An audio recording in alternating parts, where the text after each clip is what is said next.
Mic लोक अरे on air आहे. आपण ऑलरेडी सगळे लाईव्ह ऑन एअर आहे.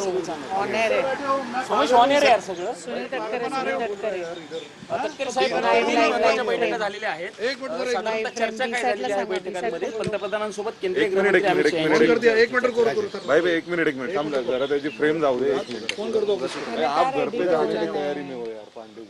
यहाँ मैं यहाँ हूँ, तैयारी में नहीं, तैयारी में नहीं, दुकान समेट लिया. सोमेश ऑन एअर आहे सगळं. दुकान नहीं समेटा, यहाँ दुकान लगाया बैठा, अंदर बुलाया ना आपने, तो यहाँ बुला लिया. उपमुख्यमंत्री पदाची और ये देखने का जबाबदारी स्वीकारल्याच्या नंतर बहिणी आज दिल्लीमध्ये आल्या. माननीय पंतप्रधान महोदय, गृहमंत्री महोदय यांची भेट झाली. त्यावेळेलाच दादांच्या अकाली दुःखद निधनाच्या बद्दलच्या संवेदना त्या ठिकाणी व्यक्त करण्यात आल्या. पंतप्रधान महोदय, गृहमंत्री महोदयांनी आम्हाला विशेष करून वहिनींना आश्वस्त केलं, कारण अतिशय ज्या स्थितीतून आज बहिणींनी धीरोदात्तपणाने उपमुख्यमंत्री पदाची जबाबदारी स्वीकारली. स्वतःच्या दुःखाबरोबर जनतेचं दुःख स्वीकारत असतानाच पक्षाचं संघटन आणि महाराष्ट्राच्या व्यापक हितासाठी त्यांनी जे जबाबदारी स्वीकारण्याची जे धैर्य दाखवलं त्याबद्दल सुद्धा आज सर्वांनीच आपल्या संवेदना त्या ठिकाणी व्यक्त केल्या.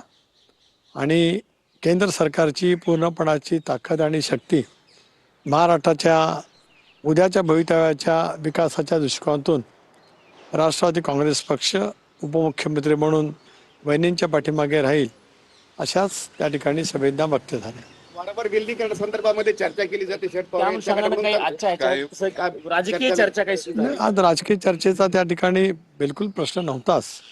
आज केवळ दादांच्या दुर्दैवी अकाली निधनाच्या नंतर जी जबाबदारी धीरोदात्तपणाने बहिणींनी स्वीकारलेली आहे त्याबद्दलच्याच संवेदना त्या ठिकाणी व्यक्त करायच्या होत्या. तटकरे साहेब परंतु CP पक्षाची राधाकृष्णन भूमिका काय असणार आहे की विलीनीकरणाच्या संदर्भामध्ये अद्याप तुमच्या पक्षाची काय भूमिका असणार आहे नाही, विलीनीकरण? आमच्या पक्षाचा भूमिकेचा प्रश्न येतोच कुठे, कारण मी वारंवार या बाबतीमध्ये ज्यावेळेला महाराष्ट्राचे थोर शिल्पकार चव्हाण साहेबांच्या समाधीच्या ठिकाणी नतमस्तक होण्यासाठी बहिणी गेल्या त्यावेळेपासून मी विचारलं की बाबा विलीनीकरण कुठल्या पक्षामध्ये. एक आम्ही एनडीएमध्ये आहोत, एनडीएमध्ये भाजप प्रणित आज देशातला महत्त्वाचा एक घटक आणि UPA म्हणजे काँग्रेस प्रणित घटक.